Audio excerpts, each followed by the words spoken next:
बिना नंदी के शिव जी के मंदिर में प्रवेश नहीं होता। वो नंदी गाय का ही बेटा है, इसलिए गाय का सम्मान करिए। मेरा महाराज सभी से अनुरोध है, आप कहें सभी से कि गौ सेवा और गोरक्षा से जुड़े ज्यादा से ज्यादा, और अपने आसपास की क्षेत्र में जितने भी गोवंश हैं उनको अच्छा, सुरक्षित पुलिस पकड़ती है और पकड़ के छोड़ देती है। जी महाराज, ये गलत है। ऐसे लोगों को फांसी होनी चाहिए। काफी जगह तो पुलिस ऐसी है, बहुत अच्छा सपोर्ट करती है। बहुत जगह पुलिस ऐसी है महाराज जी, लेती नहीं है गाड़ियों को। सबसे पहले हमसे पूछती है तुमको किसने हक दिया, तुमने क्यों गाड़ी रोकी, तुमने क्यों पकड़ी, तुम्हें किसने कहा। मैं कई पुलिस वालों से मेरी जिद बहस भी हो गई, अगर मेरी माँ को कोई काटेगा मारेगा तो मैं किसी से पूछूंगा? ये हमारी माँ है। सोचिए, ये गाय की सेवा के लिए रात भर जागते हैं, छाती पर गोली खाते हैं, फिर भी सवाल इन्हीं से। कहते हैं ना कि अच्छाई से ही सवाल है, बुराई से कोई सवाल नहीं है। वो तो सिर्फ काट रहे हैं ले जाके। इसलिए ये अच्छाई, अब अच्छाई से इतने सवाल और अच्छाई पे उंगलियां उठेंगी तो अच्छाई करेगा कौन? इसलिए इस राष्ट्र के राजनेताओं को भी निवेदन करता हूं, जागना चाहिए, गौ हत्या सब रोको और देश में गौ हत्या ना हो। और ऐसे जहां पे गौ सेवक मिल जाएं इनको प्रणाम किया करो, क्योंकि ये भी भारत की गौ माता की रक्षा की सेना है।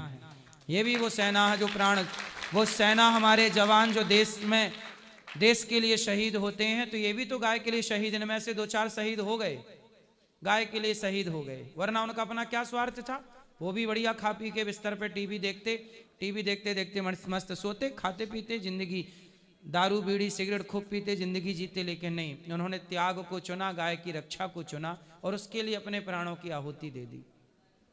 इनका भी तो सम्मान होना चाहिए। आजकल गौ माता के रक्षकों को कुछ लोग क्या कहते हैं, तो गुंडे हैं।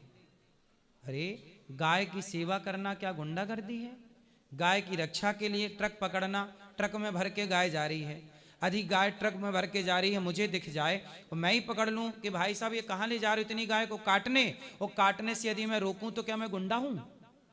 इसे आप गुंडागर्दी कहते हैं। तो हाँ, गाय की सेवा के लिए यदि आप इन्हें गुंडा कहते हैं तो ऐसे गुंडों की जरूरत है इस देश को गाय के लिए। ऐसे ही गुंडे चाहिए जो गाय के लिए खड़े तो हैं, पितामह भीष्म की तरह चुप तो नहीं है, कम से कम ये बोल तो रहे हैं, चल तो रहे हैं, कर तो रहे हैं। उनसे तो बेहतर हैं जो गाय के लिए कुछ भी नहीं कर रहे हैं, उनसे तो लाख गुने अच्छे हैं ये। और बताओ, उन लोगों को ही जेल में डाल दिया गया जो छाती पर गोली खाए बैठे हैं गाय के लिए। ये तो अधर्म है भाई। हम प्रार्थना करते हैं देश की सरकार से कि कम ऐसे गौ सेवक